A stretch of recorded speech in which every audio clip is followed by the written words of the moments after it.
Media asing ramai menyoroti pelantikan keponakan Prabowo sebagai Wakil Menteri Keuangan di Istana Negara pada Rabu 18 Juli lalu. Thomas adalah keponakan Menteri Pertahanan sekaligus Presiden terpilih hasil Pilpres tahun 2024 Prabowo Subianto. Ia nantinya akan bekerja sama dengan Menteri Keuangan Sri Mulyani di sisa masa pemerintahan Jokowi.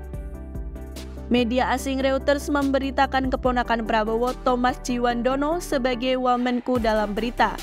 Media asal Inggris ini menyoroti pernyataan politisi Gerindra Sufmi Dasko Ahmad bahwa dilantiknya Thomas dimaksudkan untuk memperlancar transisi pemerintahan dari Jokowi ke Prabowo. Selain itu, dalam pemberitaan lain, The Straits Times mengutip pernyataan Sufmi Dasko yang menjelaskan bahwa Thomas akan menjadi Wamenku pada pemerintahan Prabowo.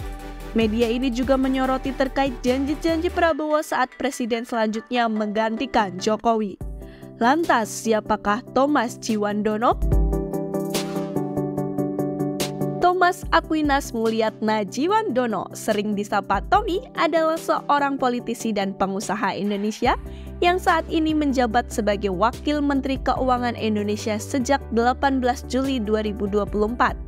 Beliau adalah seorang profesional berpengalaman dengan keahlian luas di sektor keuangan dan rekam jejak yang kuat dalam pelayanan publik. Lahir di Jakarta pada 7 Mei 1972, Tommy berasal dari keluarga terpandang yang memiliki akar kuat dalam dunia bisnis dan politik Indonesia. Ayahnya, Sudrajat Djiwandono, menjabat sebagai Gubernur Bank Indonesia dari tahun 93 hingga tahun 98. Sementara ibunya adalah kakak kandung dari Prabowo Subianto, Presiden Indonesia terpilih saat ini. Beliau melanjutkan pendidikan tinggi di Amerika Serikat meraih gelar Bachelor of Arts dalam ilmu politik dan gelar Master of Arts dalam bidang ekonomi politik internasional. Sebelum bergabung dengan perusahaan dan partai di Gerindra, Tommy ternyata pernah menjadi wartawan pada tahun 1993 hingga 94. Setelah itu, ia tercatat bekerja di perusahaan Hong Kong dan perusahaan agrobisnis di Indonesia. Saat terjun ke politik, ia pernah menjadi caleg di Provinsi Kalimantan Barat. Setelah kembali ke Indonesia, Tommy bergabung dengan bisnis keluarga PT Djiwandono & Co, sebuah perusahaan jasa keuangan terkemuka. Ketajaman bisnis dan kepemimpinan strateginya mendorongnya naik jabatan hingga akhirnya diangkat sebagai direktur pelaksana.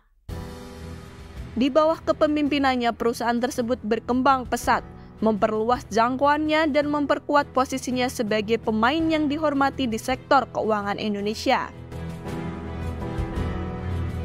Langkah awal Djiwandono dalam dunia politik dimulai dengan bergabungnya beliau ke Partai Gerindra yang dipimpin oleh pamannya, Prabowo Subianto.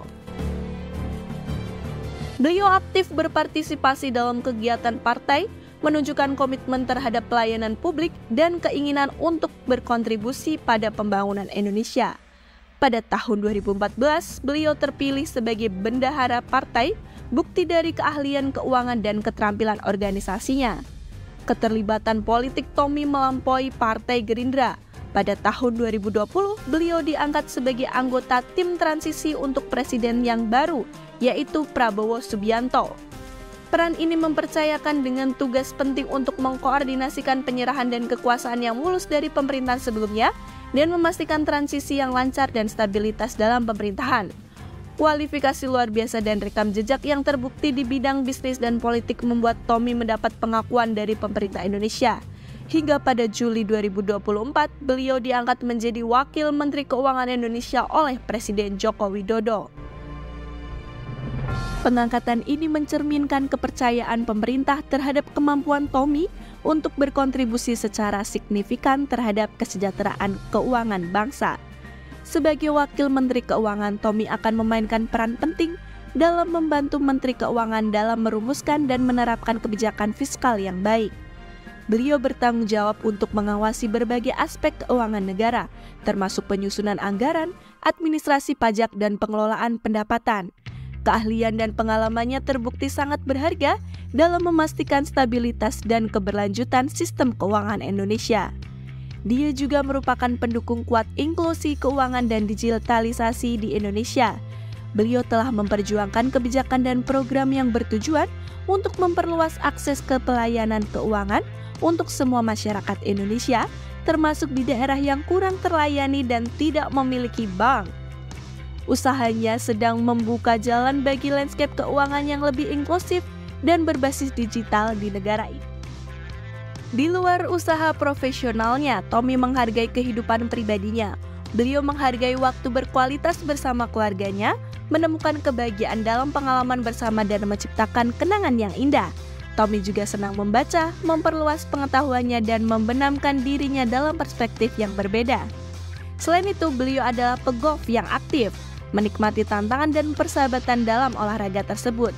Keahliannya di bidang keuangan, komitmennya terhadap pelayanan publik, dan dedikasinya yang tak tergoyahkan untuk kemajuan Indonesia menjadikan beliau aset yang berharga bagi bangsa Indonesia sebagai Wakil Menteri Keuangan.